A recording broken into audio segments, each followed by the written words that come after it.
Yes, sir. We're officially back at it. This is Boog Nice coming at you with the Marvel Legends Thor Ragnarok movie, the Grandmaster and Korg 2-pack review. Let's do it. This ain't for no scalper. You a scalper? Then fuck out shit. This one's for them real collectors. That's army building and posing figures. Marvel Legends, imports, mini matey I'm fucking with. Hype beast we know about you. Stay buying figs, don't know about it. And a quick look at the package. You can see on one flap there is a picture of the Grandmaster, and on the opposite side there is a picture of Korg. Let's get these bad boys open, see what's what. Alright, here we go. The Grandmaster and Korg 2-pack. This is how these two characters appeared in the Thor Ragnarok movie. Probably in my top 5 MCU movies, at least top 7, maybe top 10, but I thought it was a really well done movie. I think of some of the solo movies, you know, solo character movies in the MCU as solo comic books, basically. And this particular issue of Thor was very inclusive, and it had a lot of cameos, and it was funny, and it was action-packed, and it was universe building. It was well done, I think. So this was the first time that these two characters appeared in the MCU, if I'm not mistaken. Although Korg's race of beings did appear, one of them did appear in Thor the Dark World, I believe it was. But these two characters in the MCU are absolutely based on characters from the comic books. Korg was actually part of Hulk's crew and the Planet Hulk storyline. If you never read that, you should definitely check it out. It is loosely based on what happened in Thor Ragnarok, but Hulk was the main character. He had been shipped off by the Illuminati to a planet where they thought he was going to land on a planet that was uninhabited, but he landed on a planet where they were doing these gladiator matches, and he was forced to fight, blah, blah, blah. He ended up meeting Korg and a couple of other people that were part of his warbound or his crew, Meek being one of those people too. And yeah, it's a really good story. I don't want to give away too much if you never read it. One of you young whippersnappers that never read it, you definitely should. And the Grandmaster is definitely based on a character from the comics. He is the brother of the Collector in the comic books and the MCU as well. So quite different though. Their personalities are definitely different as it relates to the comic books and the movies. But I've been talking for damn near 2 minutes. Bottom line is, this is a really nice set.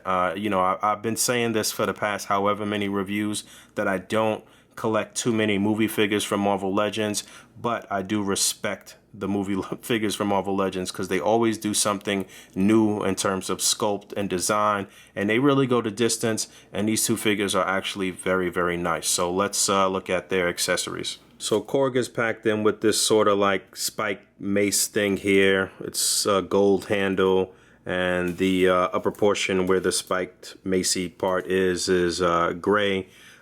Pretty dull paintwork. It could use a little wash to bring this out, but it looks like it's accurate from the weapon that he had in the movie. He can hold it with no issues, and it looks good. No problems there. And the Grandmaster is packed in with this little doodad. I can't remember the actual name of this weapon or of this device, but it looks like the same exact device that he used in the movie to disintegrate and melt his cousin into a little blob, which is funny because it looks like we're going to get that little gooey blob thing as a prop in the Grandmaster and Collector 2-pack that we're going to receive at San Diego Comic-Con. So that should be interesting. But this looks pretty accurate, I suppose. Again, the paint is a little dull, but at least you do get some type of accessory with this guy. And let me make a correction. I believe that the Grandmaster and the Collector are brothers in the MCU, but in the comic books, they are just part of a sort of like fraternal order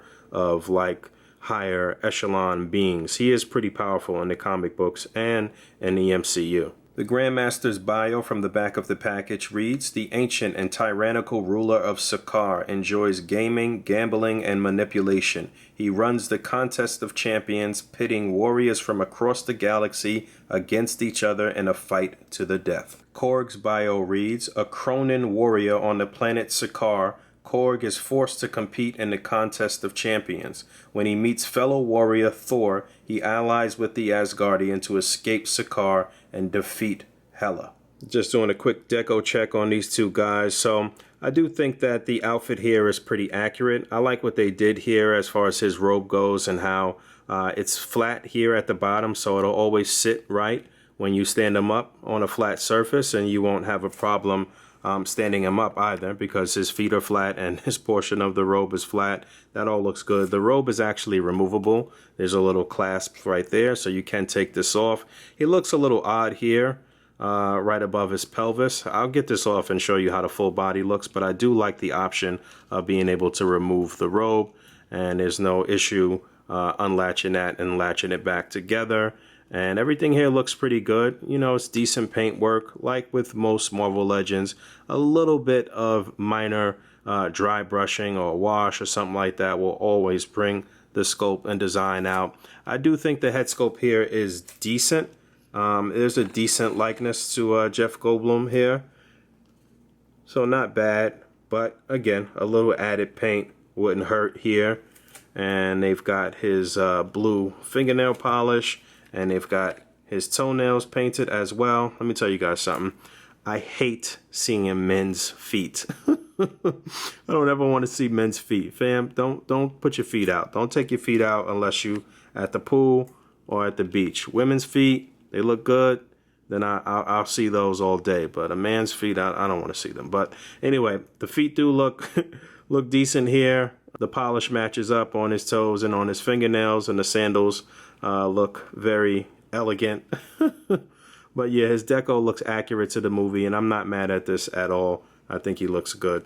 There he is without the robe. So the only issue is if you take the robe off, obviously you're still going to have this sort of sleeved arm, which is going to look weird. But a lot of kit bashing possibilities here with these hands and the feet and the robe, and you might be able to do some different extravagant things and some flamboyant things with some of the other characters that you may want to create.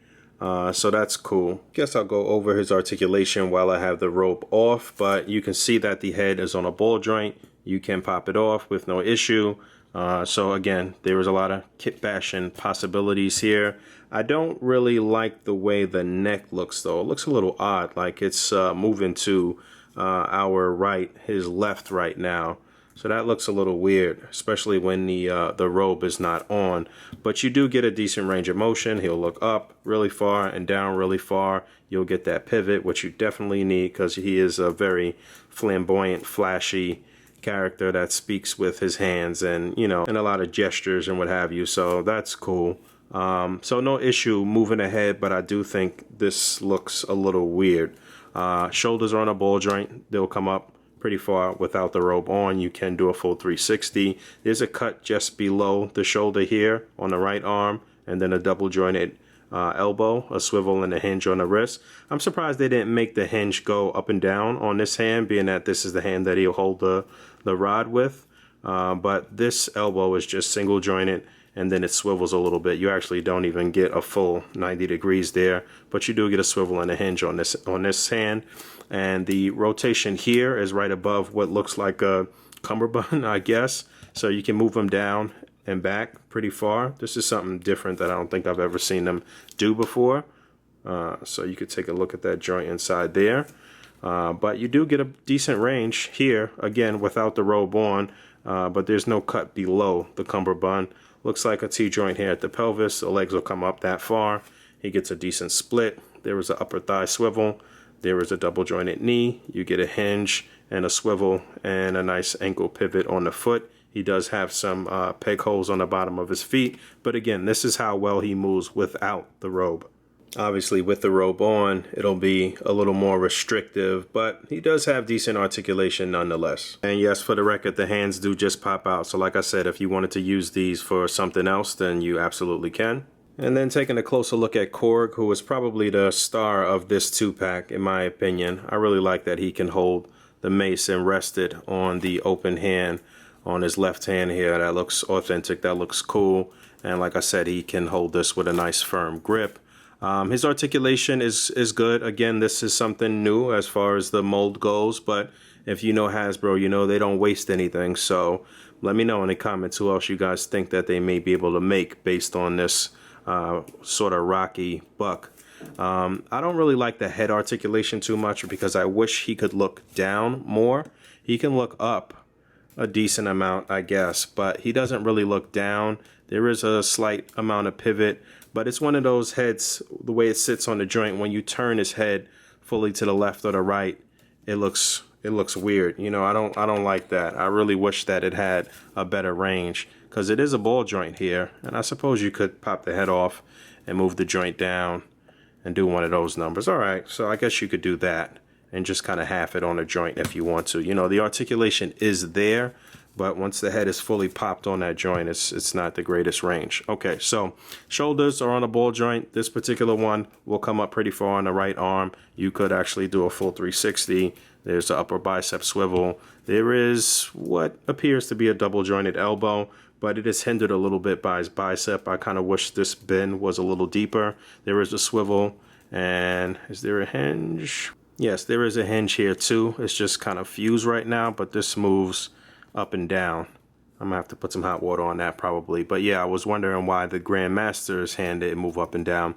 But this shoulder here is not gonna get the greatest range because of the shoulder pad, I think. I see what the issue is. The shoulder pad is actually attached to the shoulder, so you can actually move the arm up and spin it around and get it to hinge a little bit there, but it's fused right now. So again, I'm gonna have to put some hot water on this side, but the articulation is there, and it is an upper bicep swivel, and it is a little bit more than 90 degrees on the elbow. I mean, it is double jointed, but you just don't get the full range. There's a swivel and a hinge on this wrist as well, which moves the traditional way.